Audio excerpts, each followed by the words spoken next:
Varicose వ్యాధితో బాధపడుతున్నారంట. తక్కువ ఖర్చుతో ట్రీట్మెంట్ కావాలి అనుకుంటే ఎవిస్ హాస్పిటల్ని సంప్రదించండి.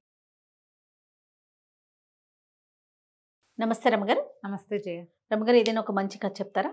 పూర్వం ఒక పల్లెటూరులో చేత్ సింగ్ అని ఒక ఆయన, ఇదే పేరు, జరిగిన కథే అన్నమాట ఇది. ఎప్పటిదో ఒక రైతు ఉండేవాడు. చాలా భక్తి విశ్వాసాలు కలిగినవాడు. ఏదైనా ఒక మొక్క మొలిచి, ఒక పువ్వు వచ్చి, ఒక కాయ వచ్చి, ఒక పండి, అది మళ్ళీ మొక్క మలవడానికి భగవంతుడే కారణమని అతను నమ్మేవాడు చాలా గట్టిగా. మన వల్ల ఏం చేయాలి, ప్రకృతిని గమనించుకుంటూ ఏ పరిస్థితుల్లో ఏ పని చేయాలో ఆ పని చేస్తూ ఉండాలి. దాన్ని వృద్ధి చేసే సహాయం భగవంతుడే చేస్తాడు.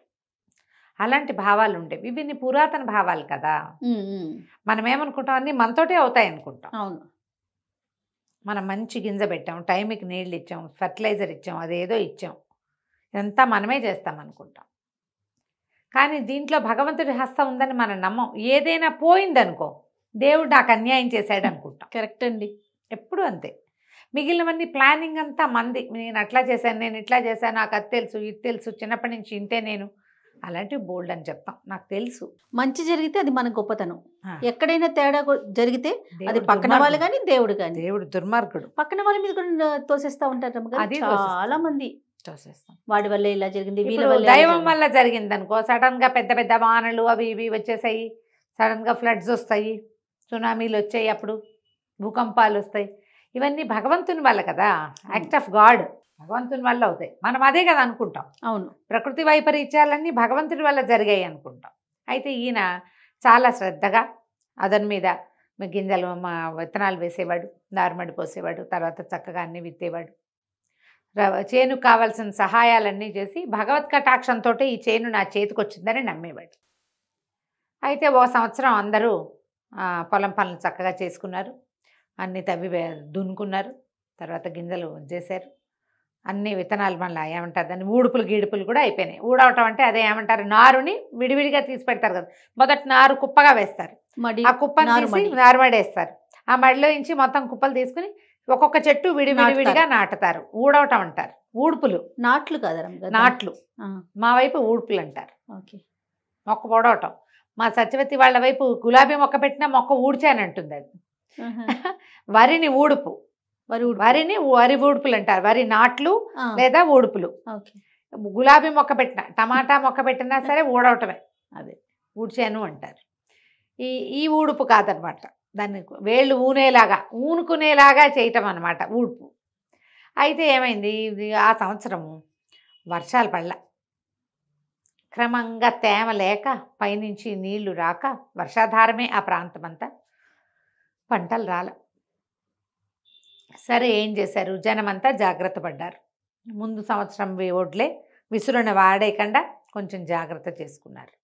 ఏమిటో రెండో పంటకు కూడా వాన రాలేదు. రాకపోయేసరికల్లా జనాలు బెదిరిపోయారు. జ్యోతిష్కుల్ని, కార్తాంతికుల్ని, వాళ్ళని వీళ్ళని, ఖగోళ శాస్త్రజ్ఞుల్ని, కొంతమంది భూతత్వాన్ని గ్రహించే వాళ్ళని అందరితోటి మాట్లాడించి ఏం తెలుసుకున్నారంటే, మనకి కరువు రాబోతోంది, క్షామం వచ్చేసింది ఇక్కడ, అంటే నీరు లేదు, వాన రాదు. అక్కడి నుంచి ఇంకో జ్యోతిష్కులు, పెద్ద పెద్ద వాళ్ళు, పై దేశాల నుంచి వాళ్ళు వచ్చి 7 సంవత్సరాల పాటు ఇక్కడ వానలు పడవు అని నిర్ధారించారు. జనం బెంబేలెత్తిపోయారు. ఏం తింటాం, అసలు ఏం చేస్తాం, ఊళ్ళో ఉండి గొడ్డు గోదావనే వాటి గడ్డి గాదం వద్దు, కావాలిగా. ఓ ఏడాది ఎండుగడ్డి ఆ గడ్డి తోటి మేనేజ్ చేస్తారు. 3వ ఏడుకి అయ్యేసరికల్లా మీకు జనం కానీ వరి కానీ ఎక్కడి నుంచి వస్తే, పండితే ఎండుగడ్డి వస్తుంది, పండకపోతే పచ్చిగడ్డి లేదు, ఎండుగడ్డి లేదు. బయట దేశాల నుంచి కొనుక్కోగలిగే సత్తా రైతులకి, బక్క వాళ్ళకి ఏముంటుంది పాపం. గొడ్డు గోదా క్షీణించిపోయినాయి. దాంతో ప్రజలంతా పై ఊళ్ళకి వెళ్ళిపోవటం మొదలుపెట్టారు. ఈ ప్రాంతాన్ని వదిలిపెట్టి, కరువు ప్రాంతం దీన్ని వదిలేసి పై ఊళ్ళకి. ఇప్పుడు మన దగ్గర కూడా అంతే కదా, భీవండి నుంచి అక్కడి నుంచి ఇక్కడి నుంచి పైకి వెళ్ళిపోయి చాలామంది ఉన్నారు కదా. కరువు ప్రాంతం నుంచి మన తెలుగు రాష్ట్రాల్లో కూడా కరువు ప్రాంతాలు ఉన్నాయి. అక్కడ ఏమి నీళ్ళు రావు, ఏం పండవు, పండించలేరు, వేస్ట్ అయిపోతుంది శ్రమ అంతా. కాకపోతే మన చేత్ సింగ్ మాత్రం పొలం ఎప్పటికప్పుడు పదును చేసి పెట్టుకునేవాడు. గట్టి పడిపోతే ఓ రోజు పొద్దున్నే పోయి పాత గింజలు దాచుకుని కొద్దిగా ఇంతంత అన్నాలు వండుకోకుండా రోజు గంజే కాచుకునేవాళ్ళు. పొలం వెళ్ళి పని చేసేవాడు. ప్రతిరోజు చేసేవాడు. మధ్యలో ఏ ఒక రోజు అర రోజు ఊరుకునేవాడు, కానీ మళ్ళీ వెళ్ళి పొలం అంతా సక్రమంగా గట్లు సరి చేసుకోవటము, పొలం అంతా దున్ని తవ్వి మట్టిని మెత్తగా చేయటానికే ప్రయత్నం చేస్తూ ఉండేవాడు. ఊళ్ళో వాళ్ళు ఇది 5-6 చెప్పారు, ఎందుకు వచ్చిన పనిరా, మేమందరం కూలి పనులకి వెళ్ళిపోతున్నాం పై రాష్ట్రాలకి, మాతో వచ్చేసి అంటే అతను వెళ్ళల. చిన్నపిల్లలు అతనికి, ఆ పిల్లల్ని వదిలిపెట్టి అతను వెళ్ళేది లేదు, పిల్లలు అతన్ని వదిలిపెట్టి బయటికి వెళ్ళిపోయేది లేదు. ఇంట్లో వాళ్ళ అమ్మ నాన్న ఉంటే వాళ్ళ చెల్లెలు వచ్చి తన ఊరికి తీసుకుపోయింది. ముసలి వాళ్ళు మీతో పాటు ఏముంటారు, ఏదో కలో గంజో మాతో తాగుతారులే, ఉన్న ఒడ్లు కాచుకుని తాగండి మీరు అని. ఇతను అట్లాగే చేస్తూ ఉండేవాడు. ఏదో చిన్న కాలువ ఉండేది, ఆ కాలువతో నుంచి మంచినీళ్ళు తెచ్చుకునేవాళ్ళు, ఎప్పటికప్పుడు కాలువ పూడికి తీసుకునేవాళ్ళు ఉన్నవాళ్ళు. అయితే ఇలాగా 4 సంవత్సరాలు, 3 ఏళ్ళు అయింది, 4వ ఏడు వచ్చింది. మొదటి 2 ఏళ్ళు వీళ్ళకి తెలుసు, తర్వాత 1 సంవత్సరం పూర్తి డ్రై. 4వ సంవత్సరం ఇతను పొలం దున్నుతుంటే ఒక దారే పోయే దానయ్య కనపడ్డాడు.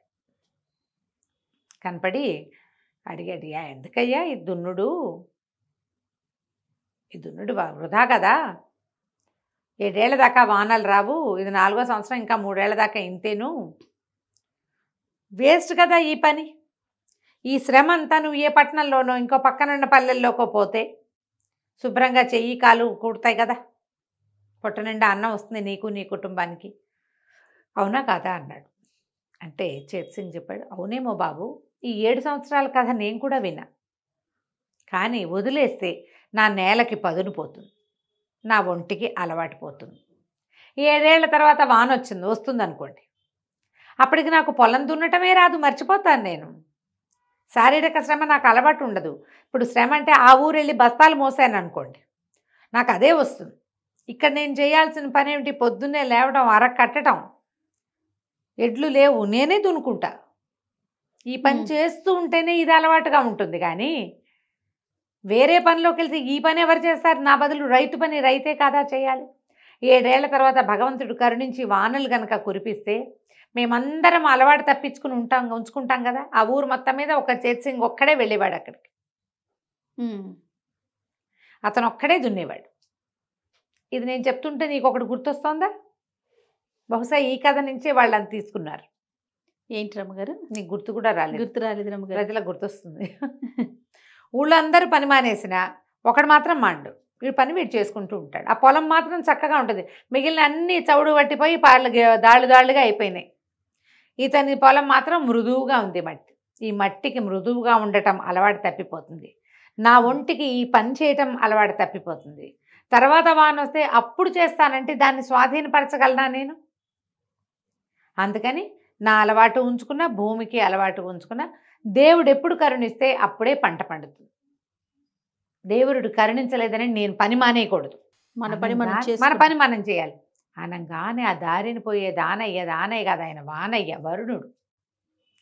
ఇతర దేవతల ప్రేరేపణతోటి ఈ ప్రాంతంలో 7 సంవత్సరాల పాటు కురవకూడదని నిశ్చయించుకుని ఉన్నాడు. తను వదిలేసిన ప్రాంతం ఎలా ఉందో చూడడానికి దారిని పోయే దానయ్య వేషంలో వచ్చాడు. ఆయన ఆశ్చర్యపోయాడు. ఎవడి పని వాడు చేయాలంటే, వీడి పని వీడు చేస్తుంటే నా పని నేను చెయ్యొద్దు, చేయాల్సిందే కదా, చేయాల్సిందేనని ఆయన పైకి వెళ్ళిపోయి వెంటనే వాన కురిపించేసాడు. ఏ సీజన్లోనూ వాన పడకుండా లేదట ఆ రాష్ట్రంలో. ఇక అక్కడి నుంచి వాన పడేసరికలు పదును మీద ఉంది ఇతనికి పొలం, ఆల్రెడీ తవ్వి పెట్టి ఉన్నాడుగా. చక్కగా గింజలు పై ఊళ్ళకి వెళ్ళి గింజలు తెచ్చుకున్నారు. వీళ్ళ దగ్గర గింజలు ఏం లేవు, అన్నీ పోయినాయి, వీటి పని అయిపోయింది. చల్లేసుకున్నారు. అందరికంటే ముందు చేతసింగ్ పంటే పండింది, ఎక్కువగా పండింది. మిగిలిన వాళ్ళందరికీ 10 బస్తాలు పండి, కానీ 25 బస్తాలు పండింది. ఎందుకంటే ఇతని నేల పదును మీద ఉంది. తవ్వుతూ ఉండాలి ఎప్పుడు కూడా. మనుషులకి ఆ రకమైన శ్రద్ధ ఉండాలి. ఏదైనా అవకాశం వచ్చాక కోర్సులు నేర్చుకుంటామంట. ఎస్, ఆ విషయమేనా రమ్మగారు? ఎగ్జాక్ట్లీ. అవకాశం వచ్చాక అప్పుడు మనం ట్రై చేద్దామంటారు. అట్లా కాదు, నువ్వు ట్రై చేస్తూ ఉంటే అవకాశం పికప్ చేస్తుంది. రోజు చదవాలి. పరీక్ష వచ్చినప్పుడు చదువుతాం అనకూడదు. ఈ బ్యాంక్ టెస్ట్లకి వాటికి ప్రిపరేషన్ చేస్తారా, ఆ నోటిఫికేషన్ పడ్డాక అప్పుడు మొదలు పెడతారు. అలా కాదు, మీ బ్రెయిన్ పదునుగా ఉంచుకోండి. భూమి ఎట్లా పదునుగా ఉండాలో బ్రెయిన్ కూడా పదునుగా ఉండాలి. చదువుకున్న వాళ్ళు చేయవలసిన పనే అది. మనకు అవకాశాలు లేవు కాబట్టి ఏ ప్రయత్నము చేయకుండా అలా మందంగా ఉన్నావనుకో, అవకాశం వచ్చినప్పుడు నువ్వు స్పీడప్ అవ్వలేవు, ఎలా అందుకుంటావు? అందుకోలేకపోతాం.